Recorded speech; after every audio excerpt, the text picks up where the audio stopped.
我对规则二的运用刻意练习。规则一的观点是，追随自己的激情是个糟糕的建议，它促使我去探索哪些方面对打造自己热爱的工作才是真正重要的。规则二阐述了我在进行探索时获得的第一个观点，即成就大事的那些特质稀缺而宝贵。想要在自己的职业生涯中拥有这些特质，你需要提供同样稀缺而宝贵的技能作为交换。换句话说，假如你没有像史蒂夫·马丁说的那样努力让自己优秀到不能被忽视，最后就不大可能热爱自己的工作。不管你是不是相信它就是你真正的天职。我引入了职场资本这一术语来描述这些稀缺而宝贵的技能，还注意到如何获得这种资本是个棘手的问题。从定义来看，它如果是稀缺而宝贵的，那么就不容易获得。带着这样的想法，我开始投入校际研究领域，并且了解了刻意练习的概念。刻意练习是一种通过坚定不移地将自身能力扩展到舒适范围之外，从而磨练技能的方法。我发现乐手、运动员、国际象棋手以及很多其他职业人士都懂得进行刻意练习，但知识工作者却对此所知甚少。大多数知识工作者像逃避瘟疫似的躲避刻意练习所带来的不适感。这种情况突出反映了这一点，那就是坐办公室的人一般都会强迫症似的查收邮件的习惯。如果这种行为不是为了逃避更费脑力的工作，那么它又是为了什么呢？有了这个想法，我开始愈发担心起自己目前在学术事业上的状况。我怕自己获取职场资本的速度会逐渐下降。想要理解我这种担心，你应当了解的一点是，在整个研究生，通常接着会有几年的博士后研究阶段，能力的增长是不均衡的。在早期阶段，你被迫不断地经受脑力上的挑战所带来的不适感，你会发现，一道研究生水平的数学难题纯粹是一种刻意练习，你根本不知道如何去解手上的问题，但你必须把它解开，否则成绩就很难看。于是你一头扎了进去，尽可能地试着去解，并且一次次的失败，就好像条条大路通向的都是死胡同。由于害怕作业得0分，你用尽所有的脑细胞想要解开那道题，因而产生了精神上的紧张感。根据有关刻意练习的研究成果，这种紧张感是获取进步所必须的。正因如此，研究生们在其学习阶段早期会在能力上得到很大的提升，但是在一个研究型项目里，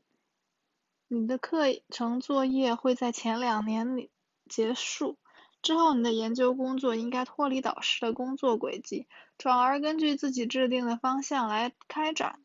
此时，假如你对继续提升自己不太上心，那么你的进步可能越来越小，直到达到绩效科学家埃里克斯所说的最可以接受的水平，然后便卡在那里。在规则二里所做的研究让我明白了一点，那就是这样的绩效高原是危险的，因为它会让你无法继续获得职场资本，从而削弱持续自主的塑造职业生涯的可能。因此，随着我探求的继续，我越来越明白自己需要在职业生涯中引入某些实用的策略，从而强迫自己在日常生活中重新养成刻意练习的习惯。据说诺贝尔获奖者理论物理学家理查德·费曼在高中时接受过智商测试，结果才得了125分，只比平均水平稍微高一点点。不过在他的自传中，我们可以发现一些线索，从而了解他是如何从一位智商平平的人变成一位天才的。他谈到自己有个强迫性的习惯，那就是将重要的论文和数学概念进行不断拆解，直到自己可以自上而下地理解其中的概念。换句话说，它的惊人才智很有可能不是一种天赋，而是致力于刻意练习的结果。在自己的研究以及像费曼这种案例的激励下，我决心专注于自上而下的理解我所在领域里难度最大的成果，而且坚信这样做应该会使我的职场资本积累重新活跃起来。我选择了一篇论文作为开始，这篇论文在我研究领域被很多人引用，但同时也被认为是个晦涩难懂的。他所关注的只有一个结果，那就是对一种算法进行分析，而这种算法为一个著名的问题提供了最好的解决方案。很多人都引用过这篇论文，但很少有人理解他的论文细节。因此，我决定消化这篇以难度著称的论文，并且相信这样我便可以顺利建立起一套新规则来实施自我强制性的刻意练习。我得到的第一个教训是，这种培养技能的过程非常艰难。在钻研论文的主要论据时，我遇到了第一个跨不过去的坎，结果我的心里立即产生了抗拒。这就好像是我的大脑意识到了我要让它耗费什么样的精力，于是发出一股神经信号以示抗议。这股信号先是隐约可以察觉，但随着我坚持的越久，它的强度也越来越大，并且不断对我的注意力造成冲击。为了对抗这种阻力，我运用了两种结构。第一种是时间结构，我要在这上花1个小时。我对自己说，不管我会晕在上面还是一无所获都无所谓，在下1个小时里，这就是我整个世界。当然了，我不会晕倒，而且最后也会有所收获。平均下来，这样的阻力会花上10分钟才消失，而这10分钟往往过得很艰难。不过只要想到努力是有时间限制的，便觉得这样的艰难程度还是可以对付的。我运用的第二种结构是信息结构，即以有用的形式来体现自己通过艰苦努力所取得的成果。首先，我构建了一张理论图，上面展示了该论文各个不同论证过程之间的从属关系。这件事做起来虽然说很难，但还不是太难，而且这样做我可以得到热身，为理解其结果做好前期的准备工作。接着我又做了一些简短的自我测验，这样可以强迫自己对论证所有用到的关键定义进行记忆。这项工作相对简单，但仍需要集中精力。结果我获得了一些理解，这些理解对解析后面复杂的数学计算至关重要。做完这2步之后，通过艰难的专注工作，我初步获得了一些成功。这些成功让我的胆量继续进行下一项重要的任务，对论证过程进行总结。这个时候，我要强迫自己研究每一条辅助定理，并且推演论证过程的每一步，及补上中间漏掉的步骤。最后，我会用自己的话来写一个详细的总结。虽然这项任务极其耗费精力，但由于之前相对简单的任务上花费了一些时间，所以在惯性驱使下，我可以继续进行下去。每过2个星期，我都会回头来研究这篇论文。当所有的任务完成之后，我总结经历了差不多15个小时的刻意练习时的紧张感，但由于强度实在太大，所以感觉起来像是不止这些时间。幸运的是，我所付出的努力立即获得了成效。先不说其他的，以前这份论文所涉及的领域对我来说是一个谜，而现在我理解了它的全貌。以前对于论文所针对的那类问题，除了写出这篇论文的几个研究者，几乎没有人可以解决，而现在我也可以解决了。接着我运用自己的新理解，又证明出了一个新的结论，并且还在行业内的一场顶级会议上公布了这一结果。它现在成了我的一个新的研究方向，而且我可以按照自己的方式进行探索。另外还有一点更能说明这一策略的价值，那就是我最后发现了那篇论文中的2个错误，结果当我向论文作者提出错误时，我发现自己是注意到文中错误的仅有的2个人之一，而且他们还没有对其进行改正。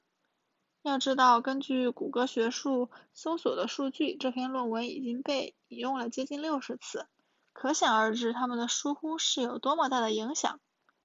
然而，这些小成就更重要的是，这样的试验让我明白了一个新道理：感觉紧张是件好事。我不再将这种不适感视为某种要逃脱的感觉，而是开始像健美运动员对待肌肉灼烧那样明白它的作用，说明你做的是对的。抱着这样子的想法，我决心要更大规模地进行这种论文结构工作，并且培养了3个小习惯，就是在日常工作中进行更多的刻意练习。这3个习惯如下：研究圣经。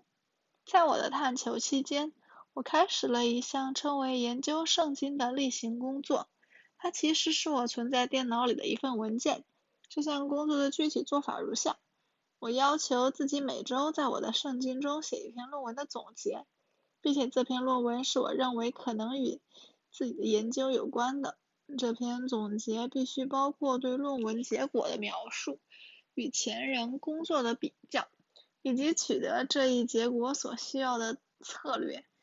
与一步一步试验性地解释那篇论文相比，这些总结没有那么复杂，但还是会引起刻意练习时的紧张感。时数记录表。刻意练习方面的另一个例行工作是我的时数记录表，它是一张纸，就贴在我麻省理工学院的办公桌的后面，而且我打算把它带到乔治城大学。这张纸上有很多行，每行都是1个月，上面记着当月我处于刻意练习状态的总时数。从2011年3月15日起，我开始进行记录。在那个月的最后2个星期里，我一共经历了12个小时的紧张状态。4月是记录的上一个完整的月份，一共有42小时。5月，我的时数下滑到了26.5个小时，而6月的时速则掉到了23个小时。说句公道话，后面这2个月正是我在麻省理工学院和乔治城大学之间来回奔波的那段时间。每一天，这些时速都在我的眼前晃悠，直勾勾地盯着我，使我不得不去找新的办法来日程安排更多的刻意练习。如果没有这项工作，那么我花在拓展自己能力范围上的时间无疑要少很多。理论笔记本。我的第3个方法是去麻省理工学院的书店买一个店中最贵的笔记本。这是一个实验用的笔记本，具有档案级的高质量，价值$45。它采用了制作精良的硬壳封面，并装有双股的线圈，因此打开时非常平整，纸页无酸性，很厚，并且画好了格线。只有对理论成果进行头脑风暴时，我才会用到这个笔记本。每次头脑风暴结束，我都要求自己将这些成果正式记录在标好日期的一页上。笔记本的高成本表明了我所要记下的东西的重要性，这反过来迫使我进入精神紧张的状态，从而总结、整理自己的思路。这样做的结果便是带来了更多的刻意练习。规则2中的认识从根本上改变了我对待工作的方法。要说我以前的工作观，可以用以效率为中心这个短语来形容。完成工作是我优先考虑的事情，然而，如果以这种效率思维来考虑问题，那么你往往就会